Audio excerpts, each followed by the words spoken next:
काले राज, एक crime thriller, भाग 1, रहस्यमयी हत्या।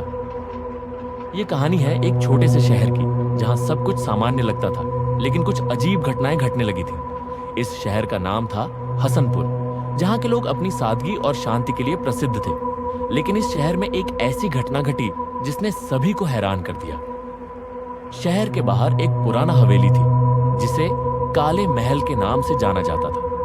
यह हवेली बहुत समय से बंद पड़ी थी और इसके बारे में कई तरह की अफवाहें सुनने को मिलती थी।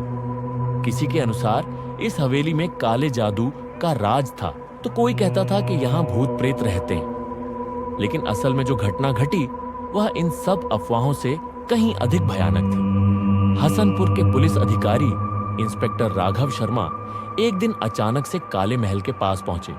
उनका चेहरा गंभीर था क्योंकि एक रहस्यमयी हत्या की सूचना आई थी। मृतक का नाम था देवेंद्र, जो शहर का एक प्रमुख व्यापारी था।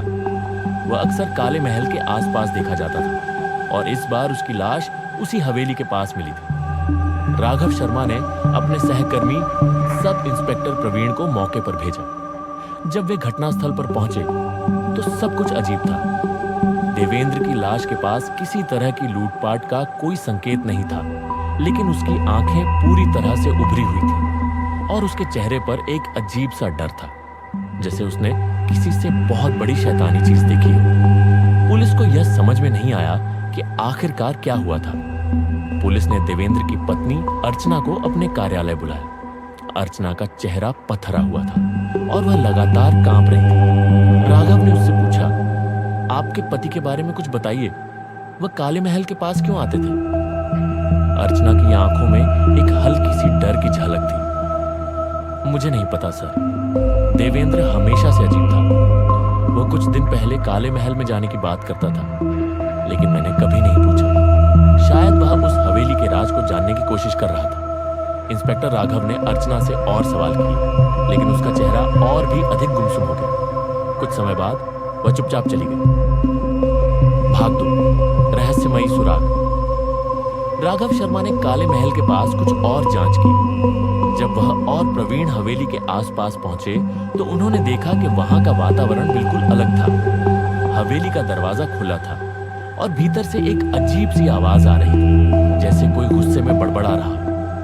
राघव ने प्रवीण से कहा, सावधान रहो, हम अंदर जा रहे हैं। हवेली का अंदरूनी हिस्सा बहुत पुराना और ध्वस्त था। दीवारों पर फटी हुई पेंटिंग्स और धूल के सिवा कुछ नहीं था। लेकिन एक कमरे में राघव को कुछ अजीब सा लगा। कमरे की दीवार पर एक पुरानी तस्वीर थी जिसमें एक आदमी और महिला खड़े थे। तस्वीर के नीचे एक नोट चिपका हुआ था। राघव ने उस नोट को पढ़ा, तुमको अंत तक सच का पता नहीं चलेगा। मैं तुम्हारी मौत का कारण बनूंगा, तुम्हारी दुनिया में अंधेरा घेर लूंगा। ये नोट पढ़ते ही राघव के होश उड़ गए। ये हत्या से जुड़ा एक और सुराग था जो इस कहानी को और भी जटिल बना रहा था। क्या देवेंद्र की हत्या का कारण यह हवेली थी या फिर कुछ और? राघव ने नोट को फोटोग्राफ किया और सब इंस्पेक्टर प्रवीण से कहा, हमें हर उस व्यक्ति से पूछताछ करनी होगी जो इस हवेली के पास आता था। हम किसी भी कीमत पर सच तक पहुंचेंगे। भाग 3, अर्चना का रहस्य। कुछ दिनों बाद राघव को एक और चौंकाने वाली खबर मिली। अर्चना ने शहर के अस्पताल में एक अप्रत्याशित कदम उठाया था। उसने देवेंद्र की हत्या के बारे में पुलिस से कुछ नया जानकारी देने के लिए डॉक्टर से मदद मांगी थी। राघव तुरंत अस्पताल पहुंचे और अर्चना से मिले। अर्चना का चेहरा बिल्कुल बदल चुका था। वह अब पूरी तरह से टूट चुकी थी। उसने कहा, मैं जानती हूं कि देवेंद्र की हत्या क्यों हुई। वह उस हवेली में किसी बुरी शक्ति से जुड़ गया था। उसने मुझे बताया था कि वह हवेली में एक पुरानी किताब ढूंढने गया था जो काले जादू से जुड़ी थी।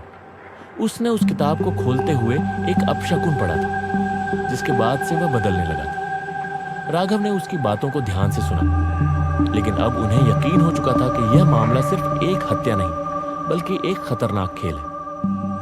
भाग 4, आखिरी खेल। राघव शर्मा ने अपनी पूरी टीम को इस केस पर ध्यान केंद्रित करने के लिए कहा। उन्हें हर संदिग्ध व्यक्ति की जांच करनी थी, लेकिन यह पता चला कि इस रहस्यमयी हत्या के पीछे एक बड़ा अपराधी गिरोह था। वे काले जादू का इस्तेमाल करते हुए अपनी सारी क्राइम एक्टिविटीज को अंजाम देते थे। आखिरकार राघव ने उस गिरोह के प्रमुख को गिरफ्तार किया। वह गिरोह काले जादू से जुड़ी किताबें और रिवाजों का उपयोग करके लोगों की हत्या कर रहा था ताकि उनके जीवन में अराजकता फैलाई जा सके। देवेंद्र भी उनका शिकार बन चुका था। मगर इस पूरे मामले में एक और ट्विस्ट था। राघव ने पाया कि वह किताब जो देवेंद्र ने पढ़ी थी असल में केवल एक सामान्य किताब थी, लेकिन उसके भीतर एक छिपा हुआ संदेश था। उस संदेश में लिखा था, जो तुम्हारा सच जानने की कोशिश करेगा वही मर जाएगा। राघव को अब यह समझ में आ गया था कि वह सिर्फ एक हत्या की जांच नहीं कर रहे थे, बल्कि एक खतरनाक साजिश का पर्दाफाश कर रहे थे जो अब तक किसी के समझ में नहीं आ सकी थी। समाप्त।